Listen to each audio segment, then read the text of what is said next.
भगवान बुद्धांच्या शिकवणींपैकी 3 विशेष महत्त्वाच्या आहेत. पहिली शिकवण होती बुद्धम शरणम गच्छामी, म्हणजेच बुद्धांना शरण जा. इथे बुद्धम शरणमचा अर्थ बुद्धांच्या शरीराला शरण जा असा नव्हे. खरे तर बुद्ध असे म्हणत आहेत की जागृत संबुद्धांना शरण जा, जागृत व्यक्तीला शरण जा, कारण तेच सर्वात सुरक्षित शरणस्थळ आहे. अन्यथा आपण जंगल, पर्वत किंवा कुठल्या तीर्थस्थळी आश्रयाला गेलात तरी तिथे चिंता किंवा इतर वासनांचे भय असतेच. त्यामुळे अशी स्थळे सुरक्षित नसतात. बुद्धांची महत्वाची शिकवण, important teachings of Buddha in Marathi. बुद्धांची दुसरी महत्वाची शिकवण म्हणजे धम्मम शरणम गच्छामी, म्हणजेच धर्माला शरण जा. इथे धर्म म्हणजे कुठला पंथ, संप्रदाय असा अर्थ अभिप्रेत नाही. खरे तर याद्वारे बुद्ध म्हणतात आध्यात्मिक मार्गदर्शनाला शरण जा, ते आचरणात आणा म्हणजे तुम्हाला मोक्ष मिळेल.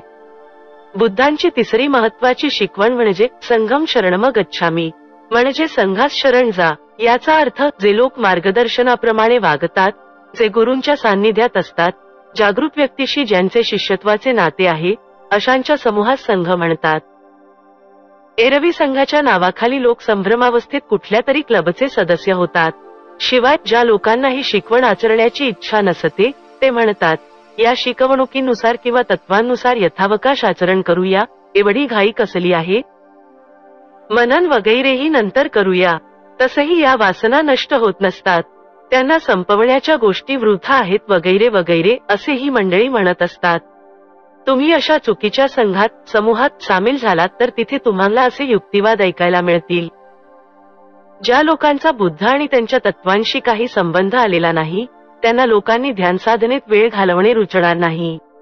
ते नक्की असेच म्हणतील, चला गप्पा मारूया, व्यापार व्यवसायाच्या गोष्टी करू, तुमचा व्यापार कसा वाढला हे आधी आम्हाला सांगा, मग त्या पद्धतीनं आम्हीही आमचा व्यापार वाढवू.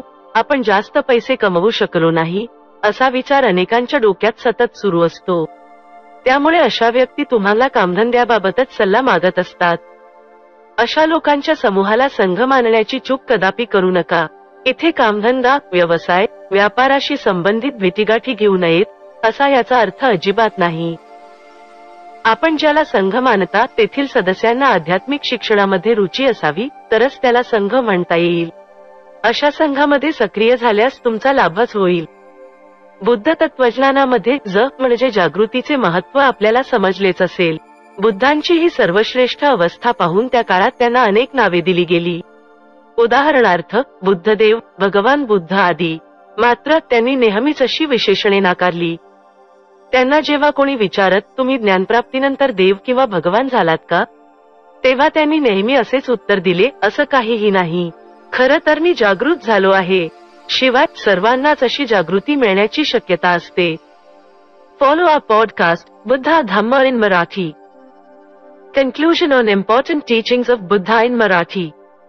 Buddha's teachings offer profound insights into leading a meaningful and fulfilling life. By understanding and practicing these teachings, we can cultivate mindfulness, compassion, and inner peace.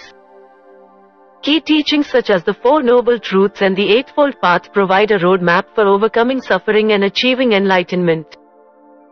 Embracing these principles can help us navigate life's challenges with wisdom and grace, fostering a sense of harmony and balance within ourselves and the world around us. Let us be inspired by Buddha's timeless wisdom and strive to embody his teachings in our daily lives, paving the way for a more peaceful and enlightened existence.